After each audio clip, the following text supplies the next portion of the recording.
আজ যে আমার সাথে এরকম হবে আমি ভাবতে পারিনি। সত্যি খুব খারাপ লাগছে, তার জন্য মনটাও খুব খারাপ।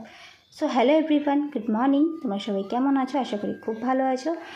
সকালে যখন ছাদে গেলাম তখন দেখি এটা নাকি ভেঙে গেছে।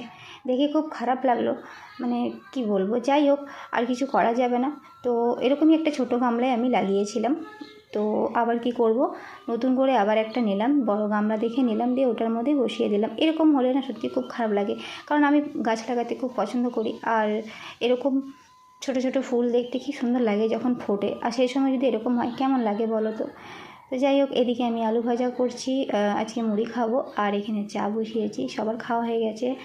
তো এদিকে আমার চা অলরেডি হয়ে গেছে, তো আমি চা বিস্কুট খেয়ে নিচ্ছি। খেয়ে নিয়ে বাদবাকি বাড়ির যে কাজকর্ম থাকে, প্রতিদিনই তো একই কাজকর্ম, কী রান্না করব, কী খাবো, ঘর মোছা, ঘর ঝাড় দেওয়া, কাপড় কাচা। আর কাপড় কাচাটা আমি এত তো দেখাইনি, অনেকটা কাপড় ছিল যেহেতু রবিবার, বুঝতেই পারছো। তো চলো ওইদিকে কাজটা শেষ করে চলে এলাম মুড়ি খেতে। তার মধ্যে চলে এলো আমার একটা পার্সেল। এটা আমি অর্ডার করেছিলাম, এটা আমি বলবো না, তোমরাই জানাবে কমেন্টে যে এটা কী, জিনিসটা কী।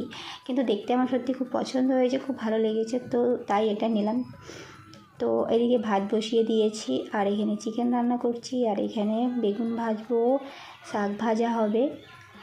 তো অলরেডি আমার রান্না টান্না শেষ করে আমি চলে গেলাম চান করতে। তো চান করে চলে এসেছি। তো আজকের ভিডিও এখানেই শেষ করছি। সবাই ভালো থাকবে, সুস্থ থাকবে, দেখা হচ্ছে নেক্সট ভিডিওতে। টাটা আজকের মতন।